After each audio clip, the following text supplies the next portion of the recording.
Assalamualaikum, salam sejahtera, salam keluarga Malaysia. Bertemu lagi kita dalam Pastikan Sahih edisi Khamis 28 April 2022 bersamaan dengan 26 Ramadan 1443 Hijrah bersama saya Aziz Zana Alam. Ikuti media sosial rasmi kami untuk mendapatkan sumber berita yang benar, tepat dan sahih melalui Facebook, Instagram, Twitter dan juga YouTube. Baik, kita mulakan dengan segmen Sahih.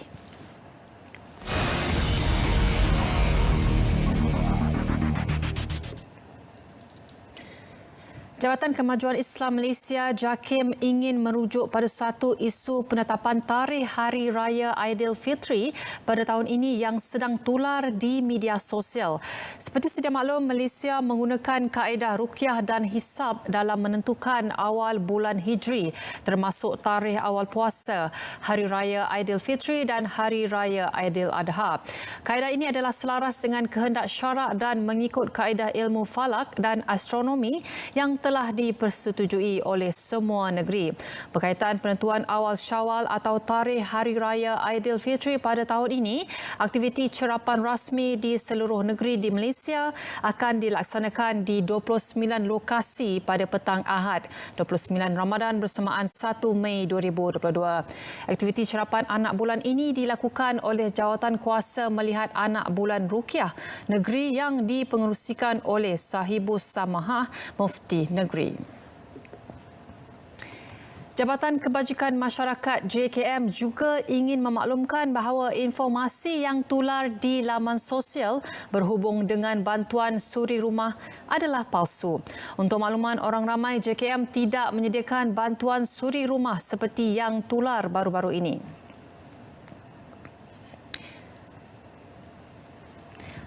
Dalam perkembangan lain, Jabatan Imigresen Malaysia JIM Sabah telah mendapat satu aduan yang mengatakan tular satu surat bertajuk Arahan Pembayaran Permit Masuk KDN yang dikeluarkan oleh JIM Sabah. Hasil semakan pihak JIM Sabah mendapati semua dokumen berkenaan adalah palsu dan tidak pernah dikeluarkan di pejabat imigresen tersebut.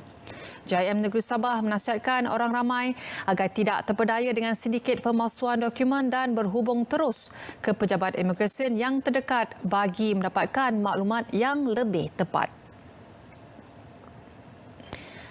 Baik, Lembaga Perumahan Melaka LPM merupakan agensi kerajaan negeri Melaka yang bertanggungjawab merancang, melaksana, memantau, menyelaras, mendaftar dan menyelenggara pembangunan projek perumahan di negeri Melaka, terutamanya rumah mampu milik kerajaan negeri Melaka. Sehubungan itu, LPM tidak melantik ejen atau mana-mana pihak untuk menguruskan jualan rumah-rumah kerajaan atau swasta di negeri Melaka. LPM juga tidak bertanggungjawab di atas pemalsuan maklumat oleh pihak ejen serta sebarang urusan untuk pembelian rumah di negeri Melaka. Orang ramai boleh hadir ke pejabat LPM yang bertempat di Air Keroh. Ini pula berkaitan kelonggaran SOP COVID-19 mulai 1 Mei 2022. Antaranya bagi pelitup muka, untuk makluman anda, wajib dipakai di dalam bangunan termasuk pengangkutan awam dan kenderaan e-hailing. Selain itu, penjarakan fizikal tidak lagi diperlukan, namun digalakkan dalam keadaan orang awam tidak memakai pelitup muka.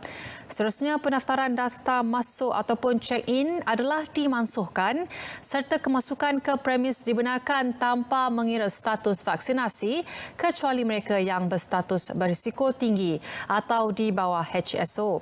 Manakala antara kelonggaran lain adalah senarai aktiviti yang dilarang oleh Majlis Keselamatan Negara MKN sebelum ini dibenarkan serta kesemua sektor ekonomi boleh beroperasi mulai 15 Mei depan.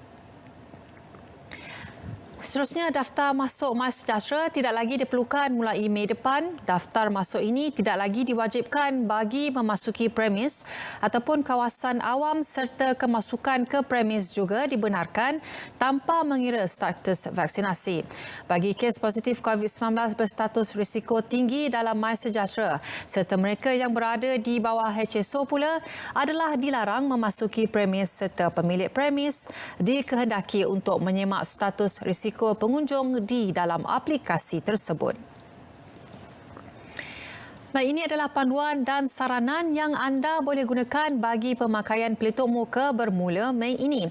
Yang pertama, pemakaian pelitup muka hanya diwajibkan di dalam bangunan serta pemakaian pelitup muka akan menjadi pilihan apabila berada di luar bangunan atau kawasan terbuka. Selain itu, panduan lain adalah pemakaian pelitup muka masih digalakkan di kawasan luar yang sesak dan bagi individu yang berisiko tinggi. Yang terakhir, pelitup muka boleh ditanggalkan di dalam bangunan untuk situasi tertentu seperti ketika makan, bersenam berseorangan, ketika memberi ucapan atau persembahan di atas pentas. Mereka yang dijangkiti COVID-19 boleh dibebaskan lebih awal jika keputusan ujian COVID-19 adalah negatif pada hari keempat bermula Mei ini. Antara langkah yang perlu dilakukan adalah menjalani ujian RTK antigen COVID-19 yang diselia secara fizikal ataupun maya pada hari keempat kuarantin.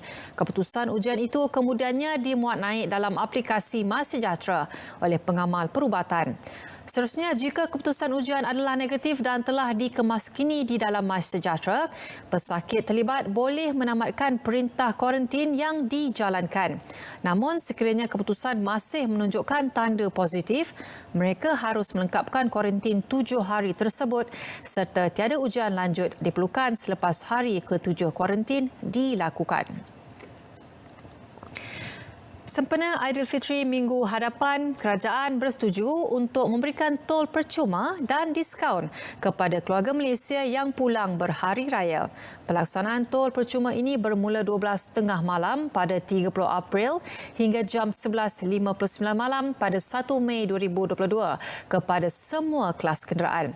Tol percuma ini turut melibatkan Lebuh Raya Utara Selatan dan LPT bagi pengguna mulai 12.30 malam pada 7 Mei hingga 11.59 malam pada 8 Mei bagi semua kelas kenderaan. Tawaran diskaun tol antara 30% dan 50% akan diberikan kepada lebuh raya lain pada tarikh dan masa yang sama bagi semua kelas kenderaan. Berikut adalah cadangan waktu perjalanan di Lebuh Raya Utara Selatan sempena cuti perayaan Aidilfitri akan datang. Bagi mereka yang bercadang untuk keluar dari Lembah Kelang ke Perlis, Kedah, Pulau Pinang, Perak Utara atau Johor pada 29 April hingga 2 Mei akan datang, bolehlah melakukan demikian sebelum jam 10 pagi. Manakala mereka yang ingin ke negeri-negeri lain, waktu cadangan adalah selepas jam 1 petang. Dan bagi perjalanan kembali ke Lembah Kelang bermula 5 Mei hingga 9 Mei pula, waktu cadangan perjalanan bagi mereka yang datang dari Perlis, Kedah, Pulau Pinang, Perak Utara, Johor dan lain-lain negeri adalah sebelum jam 9 pagi. Terdapat 3 jenis kenderaan mikromobiliti yang dilarang untuk berada di atas jalan raya. Yang pertama adalah kenderaan jenis moped, iaitu kenderaan yang mempunyai 2 atau 3 jenis roda dan dipacu oleh sumber elektrik serta bergerak di bawah 50 km per jam. Yang kedua adalah Personal Mobility Devices (PMD) yang juga dipacu oleh sumber elektrik dan berkelajuan kurang dari 25 km per jam. Manakala kenderaan yang terakhir adalah Personal Mobility Aids (PMA) yang dipacu oleh kuasa manusia dan tidak dilengkapi pedal kayuhan atau kawalan pecutan. Polis Diraja Malaysia menerusi Jabatan Siasatan dan Penguatkuasaan Trafik akan menggunakan pendekatan Total Enforcement and Services iaitu menjalankan penguatkuasaan secara tegas dan bersasar bagi menurunkan kadar kemalangan menerusi UPS Selamat 18 sempena Hari Raya Aidilfitri yang akan bermula 29 April hingga 8 Mei depan. Terdapat 5 kesalahan trafik utama yang bakal dikenakan tindakan saman serta-merta dan 1 kesalahan yang tidak akan dikompaun namun pesalah perlu hadir ke mahkamah untuk perbicaraan. Berikut merupakan 5 kesalahan tindakan saman serta-merta tersebut iaitu memandu melebihi had laju, memandu di lorong kecemasan, memotong di garisan berkembar, memotong barisan queue dan tidak mematuhi lampu isyarat. Manakala 1 kesalahan yang tidak boleh dikompaun tetapi pesalah perlu hadir ke mahkamah adalah menggunakan alat komunikasi komunikasi semasa memandu. Mari pastikan sahih berehat seketika, kita kembali lagi selepas ini. Baik, kita teruskan dengan segmen semasa. Perdana Menteri Datuk Seri Ismail Sabri Yaakob berkata rakyat digalakkan untuk terus berhati-hati kerana virus COVID-19 masih wujud di sekeliling kita ketika banyak kelonggaran SOP dalam langkah kawalan dan pencegahan COVID-19 diberikan. Menteri Kesihatan Khairy Jamaluddin mengumumkan beberapa kelonggaran langkah kawalan dan pencegahan COVID-19 berkuat kuasa 1 Mei.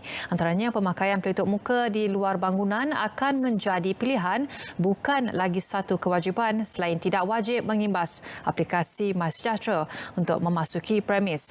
Ismail Sabri berkata walaupun kelonggaran telah diberikan tetapi kebebasan itu tidak bermakna rakyat tidak lagi perlu melakukan kawalan kendiri bagi melindungi keluarga, diri sendiri dan juga masyarakat.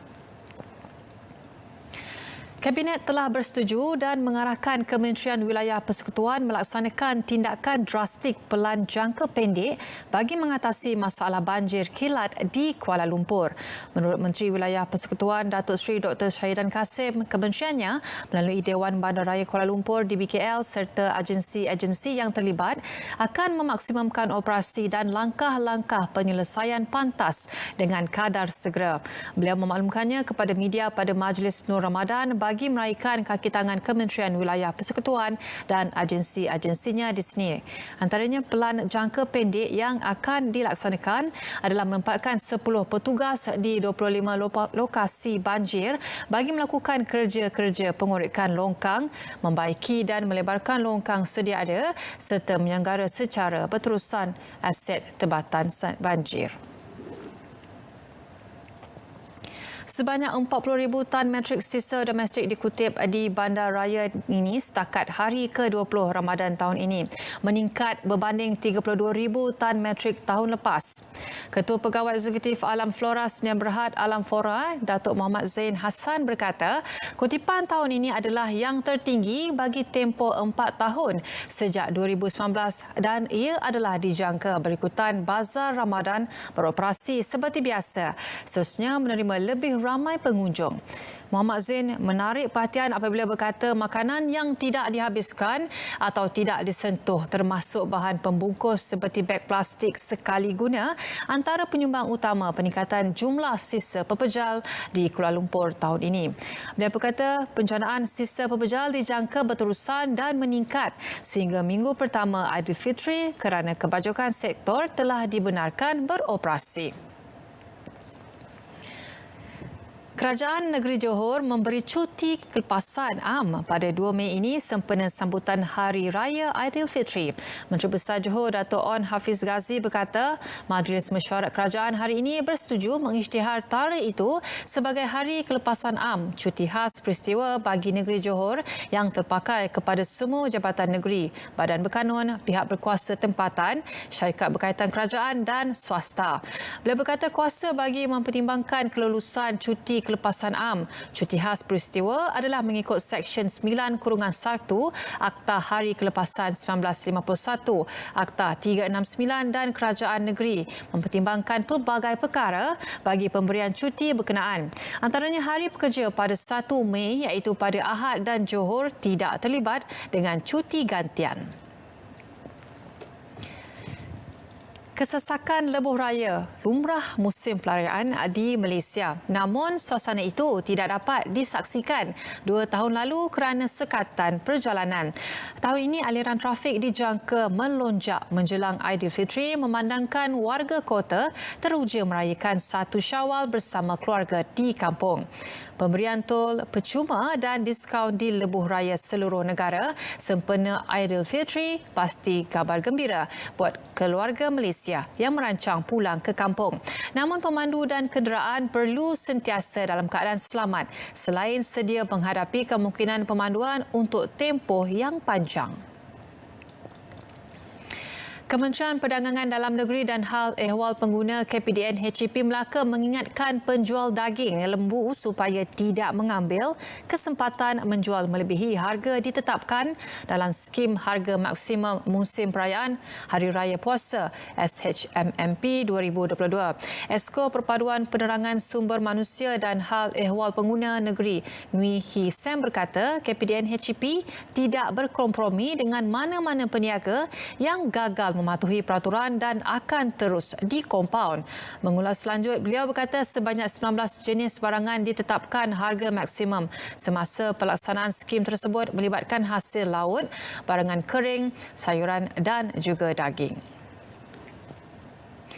Setiap individu mempunyai integriti dan tanggungjawab kepada diri sendiri dan masyarakat untuk mengelak penularan wabak COVID-19. Pakar Kesihatan Pekerjaan, Kecemasan dan Kesihatan Awam Dr. Hanafiah Bashirun berpendapat beberapa kelonggaran yang diumumkan Menteri Kesihatan Khairy Jamaluddin bukan bermakna negara telah bebas dari wabak COVID-19 sepenuhnya. Tegasnya, dalam situasi negara ke fasa peralihan endemik, tanggungjawab sosial amat penting kepada individu, sekitar dan juga keluarga terdekat. Perkara sama disuarakan pakar perubatan kesihatan awam dan epidemiologis Datuk Dr. Zainal Arifin Omar. Beliau berkata tanggungjawab terhadap masyarakat jatuh kepada diri mereka sendiri untuk bersama-sama membantu mengekang jangkitan COVID-19. Baik, solat sunat Aidilfitri tahun ini dibenarkan dengan kapasiti 100%, namun kesemua jemaah perlu memakai pelitup muka ketika bersolat dan sepanjang berada di masjid ataupun surau. Kata Menteri Kesihatan Khairy Jamaluddin mengumumkan protokol sambutan Hari Raya 2022 semalam dalam sidang media di sini. Khairy berkata turut dibenarkan ialah takbir Hari Raya di masjid, surau dan rumah ke rumah dengan sentiasa memakai pelitup muka. Aktiviti lain dibenarkan dengan keperluan memakai pelitup muka adalah jamuan selepas solat di masjid atau surau, program ziarah-ziarah tanah perkuburan serta rumah terbuka atau majlis hari raya sama ada secara dalam bangunan ataupun secara terbuka. Baik, seramai 100 orang pelajar Universiti Putra Malaysia UPM menerima sumbangan sempena sambutan Aidilfitri. Majlis Penerahan Sumbangan Aidilfitri pelajar UPM yang bertemakan mensyukuri Ramadan meraihkan Aidilfitri diadakan bagi membolehkan pelajar asnaf menyambut Aidilfitri dengan penuh kegembiraan. Program tersebut merupakan kesinambungan daripada program kerjasama Sekolah Perniagaan dan Ekonomi SPE dan QSR Brands M Holdings Berhad dalam misi agihan bantuan dan pemindahan ilmu kepada komuniti terutamanya keluarga asnaf dan pelajar kurang berkemampuan. Baik, seramai 100 anak yatim dari seluruh Parlimen Pokok Sena gembira apabila dibawa berbuka puasa di restoran terkenal dan menerima sumbangan duit raya.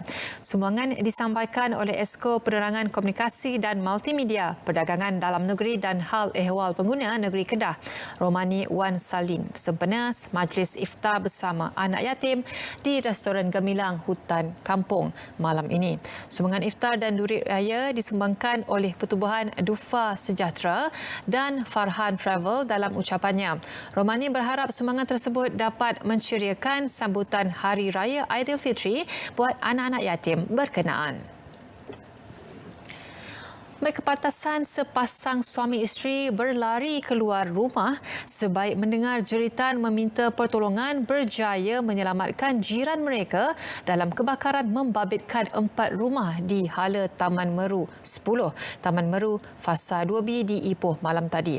Ahmad Rizal Razali 38 tahun dan isteri Nik Rozita Muhammad Yusof 37 tahun ketika itu sedang bersiap-siap untuk tidur sebelum dikejutkan dengan jeritan jiran sebelah rumahnya, Nurul Ashikin Muhammad Razali 26 tahun yang memaklumkan rumah mereka terbakar. Ahmad Rizal berkata sewaktu kejadian kira-kira 10 malam itu, kawasan tersebut dilanda ribut petir dan dipercayai berlaku litar pintas di bilik kedua rumah jirannya sebelum kepulan asap merebak ke 3 rumah berdekatan. Operasi mengesan baki 61 tahanan Rohingya yang masih lolos dari dipoh tahanan sementara Imigresen Relau termasuk 2 dalang yang mencetuskan rusuhan masih diteruskan. Ketua Polis Kedah Komisioner Wan Hassan Wan Ahmad berkata, polis percaya kesemua tahanan terbabit mempunyai arah tuju memandangkan 50 daripada jumlah yang belum dijumpai itu pernah bekerja dan tahu selok-belok keadaan di negara ini. Katanya 50 daripada mereka telah berada di negara ini antara 2 hingga 3 tahun, membolehkan mereka tahu untuk mengelak diri daripada dikesan polis. Baik, pastikan sahih berehat lagi. Kita kembali selepas ini.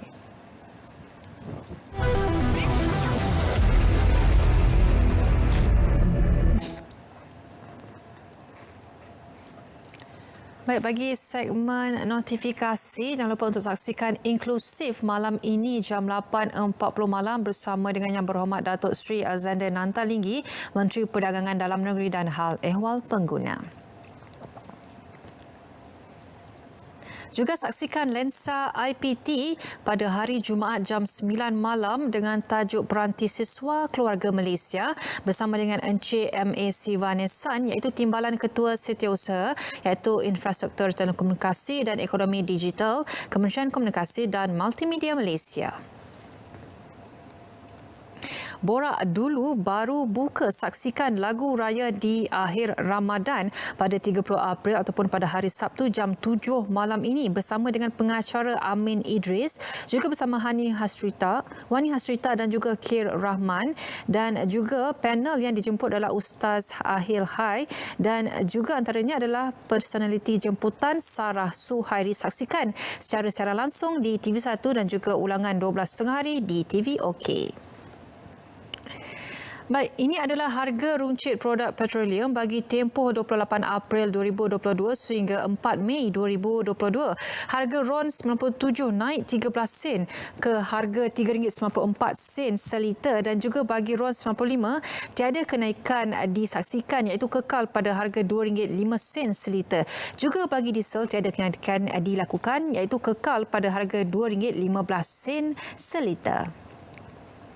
Baik, kalau saya dibuli, apa perlu saya buat?